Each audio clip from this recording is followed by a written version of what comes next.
અત્યારે હું છું કોલકી ગામમાં અને મેં આજથી પહેલા 6-7 મહિના પહેલા રીલ એક મૂકી હતી કે આ ગામની અંદર ચાની ક્યાંય દુકાન જ નથી.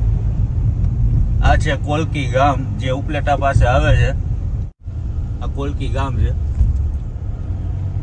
પૂરબભાઈ જય માતાજી. જય માતાજી. 5000 વસ્તી છે ને કાકા એ ભેગા છે. જો આજે અમારા સાથે કાકા પણ છે. એમને જવું હતું પૂનમ ભરવા અને બસ આજે ચૂકાઈ ગિફ્ટ આપી દીધી. હા દાદા કે અમને લેતા જાઓ. મેં કીધું આવી જાઓ, વેલકમ. તો દાદા આ અહીંયા આ ગામના અંદર ચાની દુકાન કેમ નથી?